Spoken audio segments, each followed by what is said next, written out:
हमारी इकोनॉमिक्स की पीवाईक्यूज़ की जो सीरीज़ चल रही है उसमें आज जो हम 2021 का पेपर देखेंगे। 2021 के इकोनॉमिक्स के 5 क्वेश्चन डील करेंगे और बाकी आने वाले 2 पार्ट में और 5 क्वेश्चन डील कर लेंगे। 2021 में इकोनॉमिक्स में टोटल 15 क्वेश्चन आए थे, तो हम 5-5 क्वेश्चन करके 3 पार्ट में देखेंगे। इस वीडियो में हम इकोनॉमिक्स के कॉन्सेप्ट्स प्लस उसमें क्या ट्रिक लगा के हम उन क्वेश्चंस को सॉल्व कर सकते हैं। हो सकता है कि किसी क्वेश्चन के बारे में हमें स्पेसिफिक जानकारी ना बनती हो, तो वहाँ पे क्या कोई ट्रिक लॉजिकल गेस पर काम आ सकता है, वो देखेंगे। मेरा नाम शिवम है और मैंने यूपीएससी का प्रीलिम्स 2 बार क्लियर किया हुआ है और प्रीलिम्स के पॉइंट ऑफ व्यू से प्रीवियस क्वेश्चन बहुत इंपॉर्टेंट होते हैं, तो इसलिए ये सीरीज़ में हम सिर्फ और सिर्फ पीवाईक्यूज़ क्वेश्चन 2013 से लेकर 2022 तक के सभी सब्जेक्ट्स के करेंगे।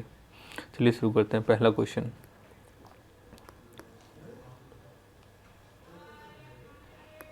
हाँ, पहला क्वेश्चन जो है आरबीआई के बारे में है। जैसे कि हमने कल बोला था कि आरबीआई और सेबी ये 2 इंस्टीट्यूशंस बहुत इंपॉर्टेंट है, इसके बारे में पढ़ के जाना। तो देखते हैं इसका कि आरबीआई के बारे में पूछा है। The governor of RBI is appointed by the central government. पहला स्टेटमेंट ये है, सही हो सकता है जनरल सा टर्म है। जो भी जनरल टर्म होते हैं सही होते हैं, तो एक जनरल टर्म है। लेकिन दूसरा बोला गया कि the certain provision of the constitution, मतलब एक ये गार्ड मान लो। बाकी सारे ट्रिक्स में बोलता हूँ कि 10 में से 7 बार सही होते हैं, लेकिन ये वाली ट्रिक जो है ना 10 में से 9 बार आपकी सही होगी। यदि कोई चीज़ पूछी जा रही है कि it is under the constitution या फिर this provision is according to the constitution, या संविधान में इसका उल्लेख है या संविधान में इसको परिभाषित किया गया, यदि ऐसा कोई भी स्टेटमेंट मिल रहा है तो 10 में से 9 बार वो स्टेटमेंट गलत होगा। और ये वाला स्टेटमेंट लगभग हर साल आता है पेपर में। तो ये हो गया ट्रिक की बात। अब कॉन्सेप्ट्स की बात देखते हैं कि कॉन्स्टिट्यूशन के प्रोविज़न के अकॉर्डिंग ये नहीं है, ये है एक आरबीआई जिसके तहत बना था, आरबीआई एक्ट 1934। ये आरबीआई से रिलेटेड उसका बेस है ये वाला अधिनियम, और इसके ही सेक्शन जो 7 है उस सेक्शन 7 के तहत ही ये आरबीआई को निर्देश दे सकता है पब्लिक इंटरेस्ट में केंद्र सरकार। उसके अलावा कोई और प्रोविज़न नहीं है। इसका सेक्शन 7 के तहत ही पब्लिक इंटरेस्ट में केंद्र सरकार आरबीआई को निर्देश दे सकती। तो इस तरीके से सेक्शन 7 के तहत ही है, तो इसलिए इसका स्टेटमेंट 2 गलत हो गया। तो जैसे इसका स्टेटमेंट 2 गलत होता है तो इसका ऑप्शन सी आ जाता है। उसके बाद में आगे देखने की ज़रूरत नहीं, लेकिन फिर भी आपको तीनों स्टेटमेंट पढ़ने हैं, क्योंकि कई बार कन्फ्यूज़न होता है और हम जल्दीबाजी में क्वेश्चन गलत कर देते हैं। तो तीसरा स्टेटमेंट क्या है, the governor of RBI draws his power from the RBI act. हाँ सही है कि आरबीआई का बेसिस ही ये वाला अधिनियम है, तो इसी के तहत आरबीआई के गवर्नर को पावर मिलता है। इसी अधिनियम के तहत जो केंद्र सरकार है उसको शक्तियाँ मिलती हैं कुछ निर्देश देने की, और गवर्नर का अपॉइंटमेंट तो केंद्र सरकार करती है। और ये वाला ट्रिक आपको याद रखना है कि ये कहीं पे कॉन्स्टिट्यूशन का मेंशन है कि इस कॉन्स्टिट्यूशन के अंदर इस चीज़ को डिफाइन किया गया है या कॉन्स्टिट्यूशन के अंदर ये चीज़ है, तो वाला स्टेटमेंट 10 में से 9 बार आपको प्रीवियस क्वेश्चन पेपर में गलत ही मिलेगा। तो आपको नहीं पता है कि एग्जाम हॉल में ये कॉन्स्टिट्यूशन के अंदर मेंशन है या नहीं है, तो आप उसको गलत मान के चल सकते हैं। चलिए अगला क्वेश्चन देखते हैं इकोनॉमिक्स से रिलेटेड। अब कैजुअल वर्कर की बात की गई है, तो कैजुअल वर्कर होते क्या हैं, फर्स्ट हमें ये सोचना है इकोनॉमिक्स में। तो कैजुअल वर्कर वो होते हैं जिसके बारे में मतलब एक कॉन्ट्रैक्ट करा लिया गया कि अच्छा हाँ आप 1 साल तक काम करिए, उसके बाद आप नहीं काम, मतलब कॉन्ट्रैक्ट रिन्यू होगा तो आप काम करेंगे, या नहीं रिन्यू होगा तो आपका काम ख़त्म हो जाएगा। तो इस टाइप के जो वर्कर्स होते हैं उनको कैजुअल वर्कर बोला जाता है। तो मतलब एक तरीके का ये टेम्परेरीली एम्प्लॉयमेंट होता है, लेकिन जब तक वो टेम्परेरीली भी होते हैं तब तक उनको सारे बेनिफिट्स मिलते हैं। और एक सुप्रीम कोर्ट का जजमेंट है, पवन हंस करके था। पवन हंस एक कंपनी है ना, तो Pawan Hans limited and others versus aviation कर्मचारी संगठन केस है। उसमें सुप्रीम कोर्ट ने बोला था कि जो ये कॉन्ट्रेक्चुअल वर्कर्स हैं या फिर जो कैजुअल वर्कर्स हैं उनके पास में ईपीएफ, जो एम्प्लॉय प्रोविडेंट फंड होता है वो वाला ईपीएफ, या फिर और जो सोशल सिक्योरिटीज़ होती हैं उसका राइट है। ये 2 चीज़ें जो हैं हमें पता होनी चाहिए। पहला कैजुअल वर्कर्स कौन होते हैं, और ये सुप्रीम कोर्ट का ये केस। तो इस केस के तहत क्या बोला गया है, all the casual workers entitled for EPF. हाँ सही है। वैसे हमें ये देखना है कि जो भी वर्कर होता है उनके वेलफेयर के लिए गवर्नमेंट काम करती है। यदि हमको कुछ भी नहीं पता है कि इसका क्या होगा, तो जो भी वेलफेयर वाली चीज़ें होती हैं जो ज़्यादा से ज़्यादा लोगों के हित में हो, तो वैसे स्टेटमेंट्स को हम सही मानते हैं। कहीं भी नेगेटिव नहीं सोचना है, थिंक पॉजिटिव, तो आपके क्वेश्चन ज़्यादा सही होंगे। तो इसमें क्या है, ऑल कैजुअल वर्कर्स को ईपीएफ मिलना सही है। उसके बाद में बोला गया आया all casual workers entitled to regular working hour and overtime payment. हाँ, ये भी सही होगा, क्योंकि ऐसा नहीं होगा तो एक तरीके का वो बॉन्डेड लेबर हो जाएगा। बाई चांस आपने 10 घंटे काम किया लेकिन आपको पेमेंट 7 घंटे का दिया है, तो अनजस्ट है ना। तो बेसिक कॉमन सेंस लगाएंगे, तो उस हिसाब से भी दूसरा स्टेटमेंट सही लग रहा है। और तीसरा है कि बाय नोटिफिकेशन जो है गवर्नमेंट किसी को बोल सकता है कि आप सिर्फ और सिर्फ बैंक अकाउंट के थ्रू किसी को पेमेंट दीजिए। तो क्या हुआ है कि अभी जब डिमोनेटाइजेशन हुआ था तो उसके पास से मार्केट में वो काफ़ी करेंसी काफ़ी कम हो गई थी, तो जिसकी वजह से लोगों की सैलरी डिले हो रही थी। तो उस समय गवर्नमेंट के पास में ये पावर था कि वो नोटिफिकेशन के माध्यम से ये बोल सकता है कि आप सीधे सीधे आप लोगों के बैंक अकाउंट में पैसे भेज सकते हैं, या फिर आप ऑनलाइन सीधे ट्रांजैक्शन कर सकते हैं, आप या सीधे चेक दे सकते हैं, जिससे कि लेस कैश इकोनॉमी का जो हमारा सपना है वो पूरा हो सके। तो इस तरीके से तीसरा स्टेटमेंट भी सही है। तो इसका आंसर जो है इसका डी आंसर होगा। तो इसमें क्या याद रखना है, कैजुअल वर्कर्स क्या होते हैं, जो कॉन्ट्रैक्ट बेसिस पे काम करते हैं। बाकी हमें थोड़ा सा ब्रॉड देखना है कि जो अनऑर्गेनाइज सेक्टर में भी काम कर रहे हैं या फिर जो कैजुअल वर्कर, उन सबकी सोशल सिक्योरिटी के लिए गवर्नमेंट काम करती है। जैसे अनऑर्गेनाइज सेक्टर में जो काम कर रहा है उसके लिए भी एक एक्ट है, और जो अभी जो 4 कोड बने हैं लेबर रिफॉर्म से रिलेटेड, जिसमें एक सोशल सिक्योरिटी एक्ट हो गया है, एक वेजेस एक्ट हो गया, तो उन एक्ट में भी सभी लेबर्स के प्रोटेक्शन की बात की गई है, सभी के वेलफेयर्स की बात की गई है। तो उस हिसाब से जो फ्यूचर में क्वेश्चन आने वाले हैं तो वहाँ पे बेनिफिट होगा। तो ये इकोनॉमिक्स प्लस करंट अफेयर्स इन दोनों से रिलेटेड ये क्वेश्चन था। चलिए थर्ड क्वेश्चन। हाँ, थर्ड क्वेश्चन क्या है, which among the following step is most likely to be taken at the time of economic recession. देखो इकोनॉमिक रिसेशन क्या होता है, इकोनॉमिक रिसेशन की डिफिनीशन ये है कि जब 2 सक्सेसिव क्वार्टर में, मतलब 2 लगातार क्वार्टर में ये आपकी निगेटिव ग्रोथ रहती है, मान लो -1 -2, ये लगातार 2 सक्सेसिव क्वार्टर में है, तो हम उसको रिसेशन बोलेंगे। तो इसका मतलब ये है कि रिसेशन है, मार्केट में डिमांड जो है ही नहीं या फिर बहुत कम है, तो हमें डिमांड बढ़ा देंगे तो हमारा जो रिसेशन है वो कम हो जाएगा। तो डिमांड बढ़ाने के लिए हमको क्या करना पड़ेगा, डिमांड बढ़ाने के लिए हमको मार्केट में मनी सप्लाई बढ़ानी पड़ेगी। और मनी सप्लाई कैसे बढ़ेगा, यही क्वेश्चन का बेस है। हमें ये देखना है कि इनमें से किस माध्यम के द्वारा मार्केट में मनी सप्लाई ज़्यादा से ज़्यादा होगा, ज़्यादा से ज़्यादा जो मुद्रा है वो पहुंचेगी। जब ज़्यादा लोगों के पास में पैसे होंगे तो ज़्यादा वो लोग खरीदारी करेंगे, और ज़्यादा खरीदारी करेंगे मतलब जैसे जैसे खरीद बढ़ेगी, जैसे जैसे डिमांड बढ़ेगी, वैसे वैसे जो है हमारा प्रोडक्शन बढ़ेगा, और प्रोडक्शन बढ़ेगा तो इकोनॉमी जो है वो रिवाइव हो जाएगी और इकोनॉमी ग्रोथ स्टार्ट हो जाएगा। तो इसमें ये देखना है। तो पहला क्या है, कट इन टैक्सेस, इससे बढ़ सकता है, but increase in interest rate से तो इकोनॉमी की सप्लाई, जो करेंसी सप्लाई वो तो कम होती है, तो पहला स्टेटमेंट गलत हो गया।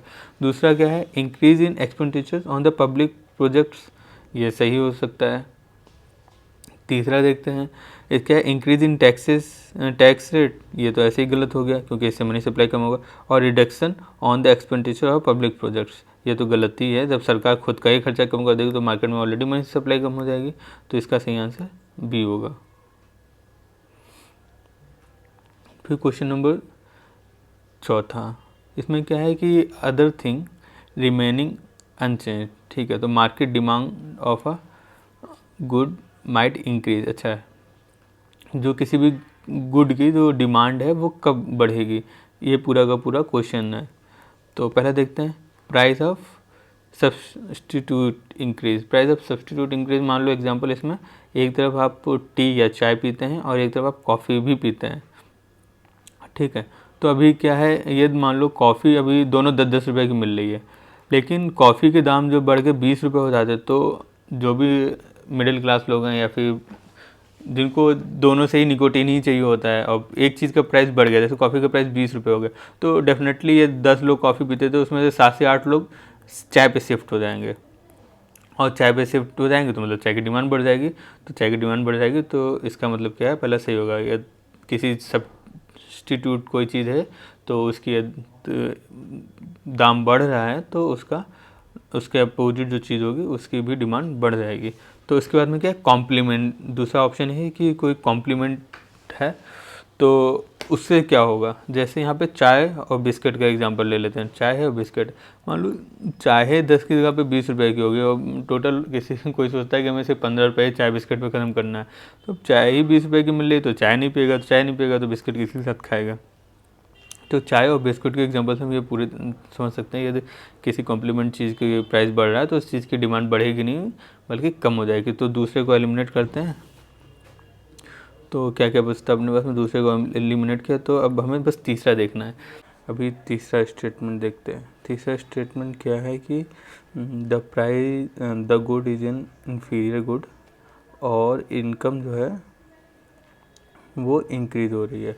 अब इन्फीरियर गुड कौन से होते हैं, जैसे मिट्टी का तेल हो गया मतलब कैरोसिन, और कैरोसिन हो गया, इसी प्रकार की जो चीज़ें होती हैं वो इन्फीरियर गुड में आ जाती हैं। तो जब लोगों की आय बढ़ेगी तो उनका लिविंग ऑफ स्टैंडर्ड बढ़ेगा। लिविंग ऑफ स्टैंडर्ड जब बढ़ेगा तो वो कैरोसिन पे खाना क्यों बनाएंगे, वो लोग गैस खरीद लेंगे। जब वो लोग गैस खरीदेंगे तो फिर जब गैस खरीदेंगे तो मतलब क्या हो रहा है, जैसे जैसे लोगों की इनकम बढ़ रही है वैसे वैसे इन्फीरियर गुड की जो डिमांड है वो कम हो रही है। तो इस तरीके से हम कह सकते हैं कि तीसरा स्टेटमेंट जो होगा वो गलत होगा, और तीसरा स्टेटमेंट गलत होते ही ये सारे गलत हो गए और ऑप्शन हमारा ए सही हो गया। ठीक है, अब आगे चलते हैं। हम देखते हैं क्वेश्चन नंबर 5 में। क्वेश्चन नंबर 5 में क्या है, अर्बन कोऑपरेटिव बैंक्स के बारे में। देखो बैंकिंग सिस्टम, बैंकिंग मतलब मॉनेटरी पॉलिसी रिलेटेड जो कुछ भी है सब बहुत इंपॉर्टेंट है। हर बार कम से कम 2 से 3 क्वेश्चन आते हैं। तो अर्बन कोऑपरेटिव बैंक के बारे में कुछ कॉन्सेप्ट समझते हैं।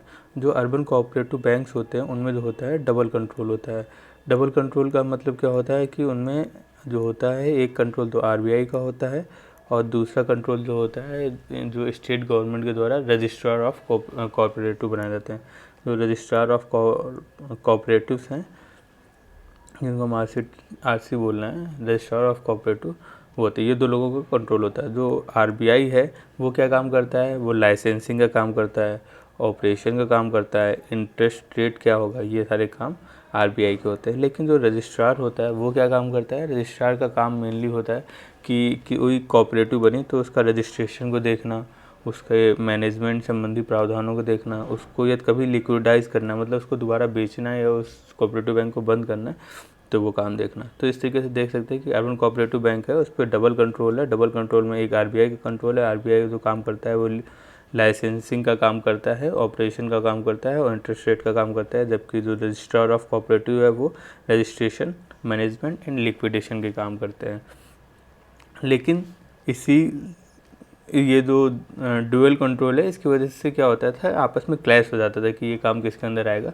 तो इसलिए सन 2020 में एक अमेंडमेंट एक्ट लाया गया है और उस अमेंडमेंट के तहत क्या बोला गया कि 2020 का जो अमेंडमेंट है उसके तहत बोला गया कि जो रजिस्ट्रार के अंदर पावर थी वो ऑलरेडी बनी रहेंगी, ठीक है, लेकिन आरबीआई की जो पावर थी उनको बढ़ा दिया गया। मतलब रजिस्ट्रार डिसीजन ले सकता है, लेकिन ये आरबीआई को कहीं पे लगता है कि रजिस्ट्रार के जो डिसीजंस हैं वो सिचुएशंस को सही तरीके से नहीं डील कर पा रहे हैं, तो रजिस्ट्रार के जो डिसीजंस हैं उससे ज़्यादा इंपॉर्टेंट जो है आरबीआई के डिसीजन को दिया जाएगा। मतलब रजिस्ट्रार ने कोई डिसीजन लिया उसको ओवरराइड करने की पावर जो है आरबीआई को दे दी गई।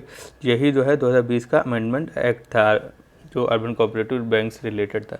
तो ये अर्बन कोऑपरेटिव बैंक का जो करंट का कॉन्सेप्ट है उसी पे बेस्ड ये 2021 का क्वेश्चन आया है। तो अभी हम देखते हैं कि क्वेश्चंस क्या क्या हैं। तो पहला है कि दे आर सुपरवाइज, पहला option they are supervised and regulated by the local board setup by the state government. पहला वाला गलत हो जाएगा क्योंकि उसके द्वारा नहीं बल्कि डबल कंट्रोल होता है। डबल कंट्रोल होता है तो पहला गलत हुआ, तो पहला गलत होते ही हमारा ऑप्शन जो हो जाएगा बी आंसर सही हो जाएगा। लेकिन हमें सारे ऑप्शंस पढ़ने हैं, उसके बिना कोई डिसीजन मतलब कोई भी क्वेश्चन हमें नहीं छोड़ना है बिना ऑप्शन पढ़े। दूसरा ऑप्शन क्या है, they can issue equity shares and preferential shares. हाँ, पैसा कैसे लेके आएगा, कोई भी बैंक खोल रहा है तो ऐसा तो नहीं जितना भी पैसा रिक्वायर्ड है वो पैसा उसके पास में तो वो इक्विटी शेयर जारी करेगा या फिर इस तरीके से और लोगों से बात करके पैसा लेके आएगा, तो दूसरा सही है। और तीसरा क्या है, they were brought under the preview of banking regulation act 1949 through amendment act 1966। जो ये ड्यूअल कंट्रोल की बात की गई है ये 1966 में जो अमेंडमेंट हुआ था ये उसके तहत ही हुआ था। तो इसलिए तीसरा स्टेटमेंट भी सही होगा। तो इसका आंसर 5, मतलब इसका आंसर बी होगा, मतलब 2 और 3 स्टेटमेंट ओनली जो हैं सही हैं। तो इस तरीके से हमारा पार्ट 1 2021 के इकोनॉमिक्स के पेपर का जो है कंप्लीट होता है, जिसमें 5 क्वेश्चन ही किए हैं। बच्चे जो 10 क्वेश्चन हैं वो पार्ट 2 और पार्ट 3 में कंप्लीट कर लेंगे, और इसी तरीके से हम अपनी सीरीज़ को जारी रखेंगे। इसलिए प्लीज़ लाइक, सब्सक्राइब और शेयर दीज वीडियोज़। और जैसे किसी को हिंदी मीडियम में कोई समस्या हो रही है, और मैंने चूँकि हिंदी मीडियम में ही निकाला है प्रीलिम्स को, तो वो अपने समस्याओं को इसमें बात रख सकता है, किसमें, कमेंट बॉक्स में, या फिर आप हमको हमारे टेलीग्राम चैनल पे भी मैसेज कर सकते हैं। और इंग्लिश मीडियम में भी हमको कोई इशू नहीं है, कोई भी कॉन्सेप्ट से रिलेटेड इशू आता है तो we will be happy to help you guys. Thank you.